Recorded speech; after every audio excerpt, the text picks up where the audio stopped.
क्या सबूत है कि वहाँ भगवान कृष्ण पैदा हुए थे? पूछ रहे हैं। 3000 साल पहले पैदा हुए। नहीं, पहले तो आप ये बताओ, आप इस बात को मानते हो कि नहीं कि भगवान श्री कृष्ण पैदा हुए? बिल्कुल, जब दुनिया में आए तो पैदा हुए। नहीं हुए कि नहीं? हाँ बिल्कुल पैदा। आपसे पूछा ही नहीं, आप क्यों बोलते हो बीच में भाई? अभी मैं हाथ जोड़ रहा हूँ, जब तक सामने थोड़े पैदा हुए उनसे वो तो मान रहे हैं, वो तो मान रहे हैं। एक मिनट देखिए, प्रॉब्लम यह है कि जब आप बोलते हैं तो मैं नहीं बोल रहा हूँ, और जब वो मुझसे पूछ रहे हैं तो मुझे जवाब देना ही पड़ेगा। प्लीज। अब प्रश्न भी मुझसे ही संबंधित है कि भगवान श्री कृष्ण आए कि नहीं आए, आए तो कितने साल पहले आए? आए थे, लेकिन कितने हजार साल पहले आए वो जब सब मैं अभी बताऊंगा। अरे मैं ही बताऊंगा, मुझसे ही संबंधित है क्वेश्चन। जी जी बिल्कुल। आप ये बात मानते हैं कि नहीं कि भगवान श्री कृष्ण प्रकट हुए? मानते? आप अपनी बात कहिए। अरे मुझे आप बताओ, सही प्रकट हुए कि नहीं? आप कह रहे हैं पैदा हुए प्रकट हुए, दो चीज हो गई ना। पैदा होना प्रकट होना दोनों अलग अलग। मैं बताता हूं, भगवान कभी पैदा नहीं होते, भगवान हमेशा प्रकट होते हैं।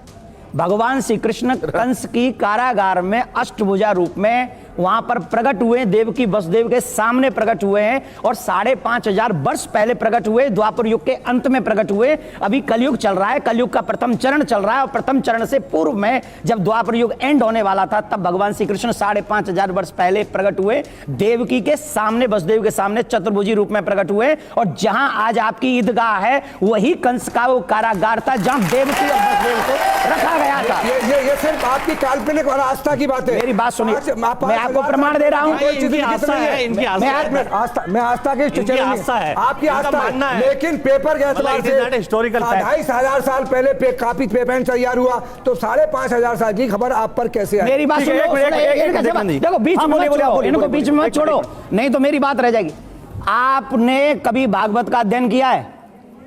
भागवत पढ़ी आपने कभी? नहीं पढ़ी। सुनी है कभी? हाँ सुनी है। सुनी है? हमारे आर्यन आर्य टीचर थे, वो हमें टीचर की बात मत आते थे और ये कहते थे ये काल्पनिक बातें हैं, इसमें सत्यता नहीं है। इसलिए मेरा निवेदन है, कौन क्या कहते थे? आर्यन आर्य हमारे टीचर से पढ़ाते थे, और हमने जितनी महाभारत और गीता सुनी है उन्हीं से सुनी। अच्छा हाजिर खान साहब, एक मिनट। देवकीनंदन जी, एक मिनट आप बोलिएगा, जनता क्या सोचती है इस बारे में? मैं वो पूछ लेता हूँ। मैम बोलिए, आप क्या सोचती हैं? माँ को एक वरदान होता है, अगर उसके पेट में कोई बच्चा आ गया, आक्रांता का आ गया, चोर का आ गया, डाकू का आ गया, 9 महीने अगर उसने उसको पाल लिया, वो प्यार से पैदा कर ही देती है। आप कैसी बात करते हैं उस जमाने के बारे में सोचिए। ठीक है मैम। वो तो कह रहे हैं मस्जिद अक्सा पर तो आपकी श्रद्धा है, मस्जिद अक्सा को तो आप मानते हैं, आप तो यहाँ नहीं रहते हैं और हमारे धन के बारे में प्रश्न उठाते हैं। हम नहीं मानते मस्जिद अक्सा को, हम नहीं। आप इनको आपको खा जाएंगे। मस्जिद हम तो कानून को मानते हैं, झगड़ा चल रहा है। ठीक है, एक मिनट। भारतीय संविधान। बोलिए आपस में बात नहीं, आपस में सर बात नहीं। एक मिनट। आज आप इतिहास को और ऐतिहासिक तथ्यों को जिस तरह नकार रहे हैं, हो सकता है 4 पीढ़ियों बाद आपको भी कोई नकार दे कि आप थे ही नहीं। ठीक है, चलिए। ऑब्वियस है। क्या सवाल? एक मिनट, कामरान साहब आप बोल रहे थे, क्या बोल रहे थे आप कि आप अक्सा मस्जिद को नहीं मानते? यहाँ पे बहुत सारे, मैं वोटिंग करा लूंगा, वो कह देंगे कि तब आप, मैं आई एम मतलब ओवर हियर, मैं यहाँ पर जो है एक कानून के ज्ञाता होने के नाते आया हूँ। मंदिर और मस्जिद मेरे लिए इस वक्त कुछ भी नहीं है, मुझे जो है संविधान और कानून की जो है कहते हैं इस वक्त हिफाजत करनी है। ठीक है। यहाँ पर जो डिस्कशन चल रहा है वो इतिहास को, कानून को, आस्था को, सबको मिला दिया गया है। इतिहास जो है वो आस्था जो है वो इतिहास नहीं हो सकती, जो इतिहास है वो कानून नहीं हो सकता। आप इतिहास को जो है एविडेंसेस के तौर पर जो है कहते कोर्ट के अंदर पेश करेंगे, तो क्या आप जो है कहते केस जीत जाएंगे मंदिर का? किसी भी हाल में नहीं जीतने के। आप जो है बाबरी मस्जिद को केस नहीं जीत पाए। एक मिनट,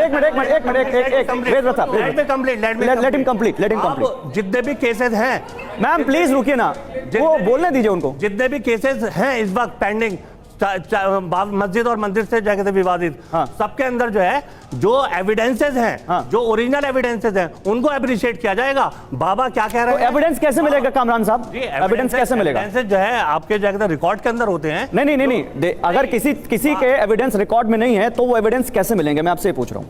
अगर आपके पास एविडेंसेस नहीं है तो you will lose the case. I will go to the court. आप कोर्ट में एक मिनट सर रुकिए। नहीं किए जा सकते, एविडेंस क्रिएट नहीं किए जा सकते, एविडेंस ढूंढे जा सकते हैं, एविडेंस ढूंढे जा सकते हैं, क्रिएट नहीं किए जा सकते, ढूंढे जा सकते हैं। एक मिनट।